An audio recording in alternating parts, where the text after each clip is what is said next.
पिछले वीडियो में बहुत सारे कमेंट आए थे, उसमें से मैं 50 कमेंट लेके आया हूँ जो कि जो सवाल पूछे थे। आज हम इन भाई से 50 सवाल पूछेंगे। बताइए सर, आप इस यहाँ पे क्या करना है? देखो, मेरा नाम संजय कुमार है और मैं यहाँ पर आया हूँ बस अकाउंटेबिलिटी मांगने सरकार से कि धर्मेंद्र प्रधान इस्तीफा दो। अगर आपसे कुर्सी नहीं संभल रही, 50 से ज़्यादा एग्ज़ाम लीक हो चुके हैं, अगर एग्ज़ाम लीक आप नहीं रोक पा रहे तो देश के बच्चों के भविष्य के साथ खिलवाड़ करना बंद करो आप। और आपसे कुर्सी नहीं संभल रही, पद नहीं संभल रहा, जिम्मेदारी नहीं संभल रही, तो इस्तीफा दो भाई, इस्तीफा दो। किसी बेहतर को आने दो, ताकि जब आप इस्तीफा दोगे तो अकाउंटेबिलिटी सेट होगी।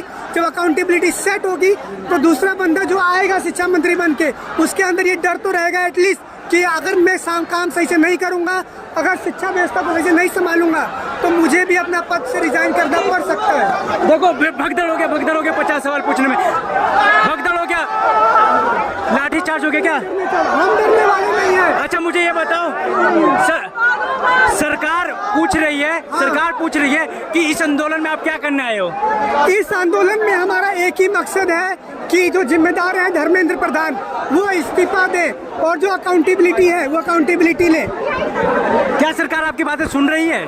बिल्कुल सुन रही है, बिल्कुल सुन रही है। सरकार सुनना पड़ेगा उनको, अभी नहीं सुन रही तो सुनना पड़ेगा ही पड़ेगा, क्योंकि यहाँ पर 1-2 हज़ार की बात नहीं है। लाखों स्टूडेंट है जो सेम मांग कर रहे हैं और ये जायज मांग है भाई साहब। आप पाकिस्तानी टुकड़े गैंग, और आप ये बोल के नहीं ठुकरा सकते कि ये पेड कैंपेन है, क्योंकि 1 इंसान, 2 इंसान, 500 इंसान, 1000 इंसान गलत हो सकता है, एक साथ 1 लाख इंसान गलत नहीं हो सकता है स्टूडेंट्स। तो सरकार तो कह रही है कि जो यहाँ पे लोग हैं बाहर से आए, पढ़ने लिखने वाले नहीं हैं, अगर हंगामा करना है। हंगामा करने आए, अच्छा, अगर हंगामा करना होता तो पीसफुल। और इतने स्टूडेंट्स, इतने जितने बॉयज़ हैं उतने गर्ल्स भी हैं, स्टूडेंट्स भी हैं, और पीसफुल प्रोटेस्ट 3 तक क्यों होता भाई साहब? अगर हंगामा खड़ा करना मकसद होता तो हंगामा खड़ा हो चुका होता पहले 30 दिन में ही। सोनम वांगचुक जी शांतिपूर्ण नहीं कर रहे होते अनशन, उनको भूखे मरने की जरूरत नहीं पड़ती, हॉस्पिटल में भर्ती होने की जरूरत नहीं पड़ती उनको। अच्छा, मुझे ये बताओ, पहला पेपर तो लीक हो गया, दूसरा जो एग्जाम हुआ नीट का, क्या वो अच्छा तरीका से हुआ होगा? भाई साहब, उसमें भी बहुत सारे धांधलीबाजी नजर आई है। कुछ लोगों का तो जो सेंटर था वो अबू धाबी दे दिया। और पता है, हमारे महान विद्वान शिक्षा मंत्री धर्मेंद्र प्रधान क्या कहते हैं कि स्टूडेंट ने खुद से ही 4 बार अबू धाबी अपना सेंटर सिलेक्ट किया। अरे भाई साहब, क्या अबू धाबी में आपने सेंटर बनवाया था? क्या बच्चे एग्जाम देने जाने वाले थे वहाँ पर? नहीं ना। तो कैसी मूर्खतापूर्ण बात करते हो आप?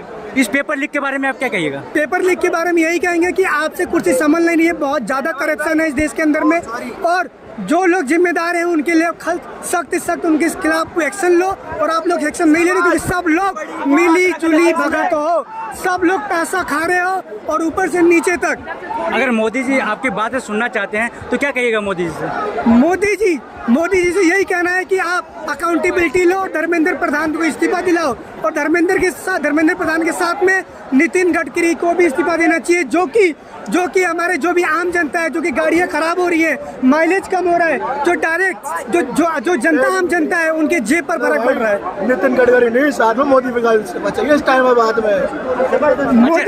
मोदी धर्मेंद्र प्रधान आपकी बातें सुनना चाहते हैं तो उस पे क्या कहिएगा? मोदी क्या कह रहे हो? अगर धर्मेंद्र प्रधान आपकी बातें सुनना चाहते हैं तो उनके बारे में क्या कहिएगा? अगर धर्मेंद्र प्रधान को बातें सुननी होती तो 30 दिन पहले ही सुन लेना चाहिए था। नहीं, इतनी भीड़ आई है, अगर सुनना चाहते तो। धर्मेंद्र प्रधान, शर्म करो। जो 20 बच्चे ने आत्महत्या किया है, उनका कम से कम उनके माँ बाप के आंसू को देखो, उनके माँ बाप के आंसू को देखकर ही शर्म कर लो, क्योंकि आपके भी बच्चे होंगे। अरे आपके बच्चे क्या, आपके बच्चे तो विदेश में पढ़ रहे हैं भाई साहब, मंत्रियों के बच्चे। आप लोगों को घंटा फर्क पड़ता है, कोई फर्क नहीं पड़ता। क्या छात्र का न्याय मिल पाएगा? अभी नहीं मिलेगा भाई, हमें नहीं चाहिए भी नहीं। अब चाहिए मोदी का इस्तीफा बहन के।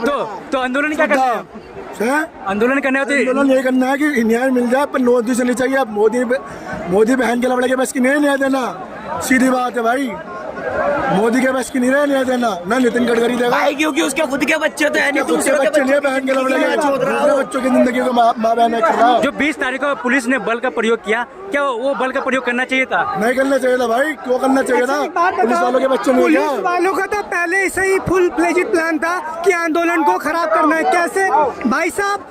ट्रक, जो कंकड़ से भरा, पत्थर से भरा ट्रक एक दिन पहले, एक रात पहले ही लाके खड़ा कर दिया गया है। वो तो भला हुआ इंस्टाग्राम का, मीडिया का जो फ्री मीडिया है जो कर रहे हैं, उन्होंने दिखा दिया इस सच को दिखा दिया कि पत्थर भरे ट्रक को पहले से ही खड़ा कर रखे और उनकी मंशा थी कि ये पत्थर भरा ट्रक ये लोग स्टूडेंट लेके आए हैं और वो उन्होंने किया। लेकिन असली तो यह वीडियो में आप लोगों को दिख गया होगा कि सारा का सारा पत्थरबाजी जो किया है वो मोदी ने नहीं किया है। अच्छा मुझे ये बताओ, उस भीड़ में धक्का मुक्की भी हुआ था, बहुत सारे महिलाओं को आपत्तिजनक तरीके से छुआ गया था, पुलिस वाले लोग छुए थे, वो वीडियो भी वायरल हुआ। बड़ा ब्लंडर यही है इस देश का कि भाई साहब चारों तरफ देखो तो बोर्ड लगे रहते हैं बेटी बचाओ बेटी पढ़ाओ। अरे मोदी जी, बेटी बचाओ बेटी पढ़ाओ का तो आपने बहुत प्रचार कर दिया। आप कहते हैं बेटी बचाओ बेटी पढ़ाओ और दिल्ली पुलिस को आपने जिम्मेदारी दे दी। लेकिन भाई साहब ये बताओ, उन्हीं दिल्ली पुलिस वाले ने जो बेटियों के ऊपर हमला किया, डंडे से गलत जगह पर प्रहार किया, जो स्टूडेंट खड़े थे प्यार से शांति से, उनको खड़े स्टूडेंट को मारा गया। तो भाई साहब किस मुंह से आप कहते हो दिल्ली में बेटी बचाओ बेटी पढ़ाओ? और सेठ जी हद तो जब हो गई जब आप हमारे सुप्रीम कोर्ट में आज गए, हमारे जो हमारे लॉयर हैं सुप्रीम कोर्ट में जब वो गए तो जाने के बाद क्या हुआ, जो CGI है सूर्यकांत, उन्होंने कहा कि हमारे पास टाइम नहीं है वीडियो देखने का जिस वीडियो में दिल्ली पुलिस ने मारा है बच्चों को। तो बताइए आप कैसे भाई साहब सुप्रीम कोर्ट के सुप्रीम जज हो भाई साहब? आप ये बताइए, उस माहौल में बहुत लड़कियों को आपत्तिजनक तरीके से छुआ गया, तो अब लड़कियां डर रही है क्या ये आंदोलन में लड़कियां भाग लेंगी? बिल्कुल भाग लेंगी, क्योंकि गलत जब इतना हद से ज़्यादा जब बार हो जाए ना गलत, तो जब पानी सर से ऊपर चला जाता है तब भाई साहब लड़कियों का भी डर खत्म हो जाता है कि अब सिस्टम को ही चेंज करना पड़ेगा ताकि उनकी सुरक्षा करने के लिए दूसरी जिम्मेदार सरकार आ सके, जिम्मेदार ऑफिसर्स आ सके। और मैं यही रिक्वेस्ट करूंगा कि जो भी वीडियो वायरल हुए हैं जिसमें कि साफ साफ दिख रहा है कि दिल्ली पुलिस जो है वो महिलाओं के ऊपर गलत तरीके से प्रहार कर रही है, उनके खिलाफ सख्त एक्शन लो और उनको ड्यूटी से नौकरी से निकालो, उनको जेल में डाला जाए। अच्छा मुझे ये बताओ, राम मंदिर का जो सरकार है बहुत भगवान का नाम लेते हैं, मंदिरों का नाम लेते हैं, पूजा करो, और एक अभी जो वीडियो वायरल हुआ है, एक लड़की को पैर हाथ तोड़ दिया जाता है, मतलब कि प्रोटेस्ट में टूट जाता है, वो मंदिर जाती है, लेकिन वहाँ के पंडित होते हैं वो दरवाज़ा बंद कर लेते हैं। इस पर आप क्या कहिएगा? तो भीड़ आ गई इधर देखो क्या कहिएगा उस भीड़ के बारे में? क्या कहिएगा? पाखंड है, पाखंड, ये मोदी सरकार का पाखंड है भाई साहब। कुणाल कामरा ने क्या बोला? कुणाल कामरा ने बोला कि सीता के पति का नाम लेके नीता के पति का काम किया जा रहा है, यानी अंबानी का काम कर रही है सरकार। तो उसमें इनको बहुत मिर्ची लग गई कि देश विरोधी बात कर रहे हैं, राम जी के खिलाफ बात कर रहे हैं। भाई साहब मोदी जी के रैली में जब हनुमान जी को नचा दिया गया तो वो क्या हिंदू का अपमान नहीं था? अभी हिंदू मंदिर में, राम मंदिर में जब चोरी हुआ तो उसके खिलाफ एक शब्द नहीं निकला मोदी जी के मुंह से। क्या वो हिंदुओं का अपमान नहीं था? ये आंदोलन कब तक जारी रहेगा? ये आंदोलन जब तक जारी रहेगा जब तक सरकार नरेंद्र मोदी के इस्तीफा नहीं दे देती, जब तक अकाउंटेबिलिटी सिद्ध नहीं हो जाता, तब तक हम कहीं नहीं जाने वाले।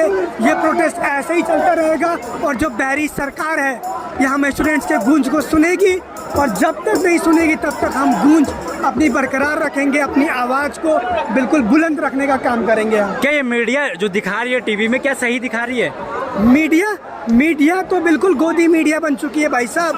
और तो और CGI कर रहे हैं, वीडियो को एडिटेड वीडियो चला रहे हैं कि स्टूडेंट गाड़ी को तोड़ रहे हैं। अरे भाई साहब आपने एक रात पहले ही प्रोटेस्ट होने से पहले 19 जुलाई को आपने क्या किया? टूटी फूटी गाड़ियों को लाके पहले से ही आपने खड़ा कर दिया, बदनाम करने के लिए, प्रोटेस्ट खराब करने के लिए, है ना? इसके अलावा आपने एक ट्रक भरा खड़ा कर दिया पूरा कंकड़ से। अरे दिल्ली सरकार, दिल्ली पुलिस, आपकी सरकार कैसी है? कैसी आपकी NIA है?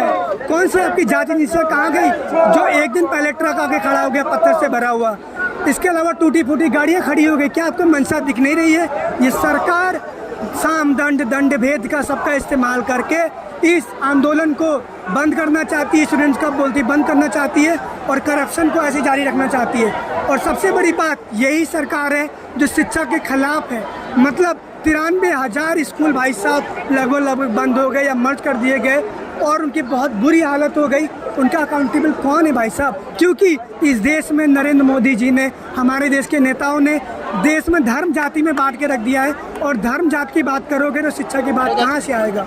विपक्ष वाले साथ दे रहे हैं, जितने भी नेता हैं विपक्ष वाले, आप उसके बारे में क्या कहिए? अरे विपक्ष साथ दे रहे हैं, अच्छी बात है ना, सही के लिए साथ दे रहे हैं ना। तो कुछ लोग कह रहे हैं कि यहाँ राजनीतिक चमका रहे, चेहरा चमका रहे हैं। राजनीतिक चेहरा चमका रहे हैं तो सही, मुद्दा तो सही है ना। अगर हमारे धर्मेंद्र प्रधान इस्तीफा दे देंगे, अकाउंटेबिलिटी सिद्ध हो जाएगी, उसके जगह कोई और मंत्री आएगा, उसको डर रहेगा कि मैं सही काम नहीं करूँगा तो मुझे भी अपने पद से इस्तीफा देना पड़ जाएगा। तो ये सही चीज़ है, गलत चीज़ है? तो राजनीति तो सही चीज़ की होनी चाहिए। तो क्या राजनीति क्या करप्शन करने के लिए, अपने बेटों को विदेश से भेजने के लिए, अपना बैंक बैलेंस करोड़ों का करने के लिए होना चाहिए? छात्रों का आवाज़ दबाया जा रहा है। बिल्कुल दबाया जा रहा है। अरे भाई साहब, आवाज़ दबाना तो दूर, आवाज़ सुनने को तैयार नहीं है उनका, बिल्कुल 1%। बिल्कुल भाई साहब। और देखो, संसद भवन के बाहर तक हमने मार्च किया स्टूडेंट्स ने, हमने तभी भी मोदी जी को एक शब्द तक नहीं बोला गया हमारे स्टूडेंट के साथ समर्थन में। जब मुस्लिम के खिलाफ बोलना रहता है, जब हिंदू मुस्लिम करना रहता है तो तुरंत आगे आ जाते हैं, है ना। लेकिन जब बात आती है अकाउंटेबिलिटी की, सही की, शिक्षा की, रोजगार की, तो इन भाई साहब का मुंह नहीं खुलता है। अच्छा, मुझे ये बताओ कि यहाँ सरकार तो बहुत सारी आई, तो कल राहुल गांधी ने प्रदर्शन किए मोदी जी के। भाई मोदी की है ये सरकार, जुल्म करो, अत्याचार। कल राहुल गांधी आए मोदी जी के, ठीक है, कल राहुल गांधी जी ने प्रदर्शन दिया मोदी जी के घर के बाहर। उनका कहने का ये था, मुद्दा था कि भाई साहब जो 20 तारीख का जो प्रदर्शन था, उसमें जो आपने जुल्म किया है हम विद्यार्थियों के ऊपर, जो बेरहमी से आपने मारा है, पत्थर बरसाए हैं, गैस के गोले छोड़े हैं आप लोगों ने, टीयर गैस छोड़ा है, आंखें फूल गई हैं, आपने मीडिया वालों तक को नहीं छोड़ा जो फ्रीडम थे उनको तक को मारा है आपने डंडों से, लाठी से, ये किसी का सर फूट गया, किसी कुछ हो गया, तो उसके खिलाफ हमारे जो राहुल गांधी जो थे वो अकाउंटेबल की, उन्होंने गलत हुआ है उसके खिलाफ बैठे थे, तो भाई साहब उनको भी उठा लिया गया। और अंधभक्त मोदी भक्तों का ये तो देखो, उनके खिलाफ भी मीम बना दिया कि ये सारे पेड़ है, सब कुछ। अरे भाई साहब पेड़ है, चलो मान लिया पेड़ है, तो लेकिन क्या ये बताओ कि हम सही चीज़ के लिए लड़ रहे हैं, गलत चीज़ के लिए लड़ रहे हैं? देख लो, ये होता है सेवा भाव। बताओ, इनको पैसे दे के यहाँ भेजा गया है? कौन आपको पैसे दे के भेजा है? नहीं भाई, किसी तरह क्यों पैसा देगा कोई? हम बस सेवा कर रहे हैं कि हमारा प्रोटेस्ट कामयाब रहे और हम लोग जीत। ये हमारा स्टूडेंट्स का एकता, ये है हमारे सेवा भाव। और जो कूड़े हमने फैलाया है ना, एक स्टूडेंट ऐसे भी थे जो कूड़े को हम खुद से उठा रहे थे। हमारे यहाँ लड़कियां हैं, महिलाएं, बहनें हैं जो कूड़ा साफ कर रही हैं, मेरे भाई बहन हैं जो खाना लेके आ रहे हैं, जो सक्षम है या खाना प्रोवाइड करा रहे हैं। तो हमारा यही मकसद है कि जो बैरी गूंगी सरकार है उसको सुनना पड़ेगा, उसको अकाउंटेबल होना पड़ेगा और उनको रिजाइन देना पड़ेगा। बहुत बहुत धन्यवाद, थैंक यू।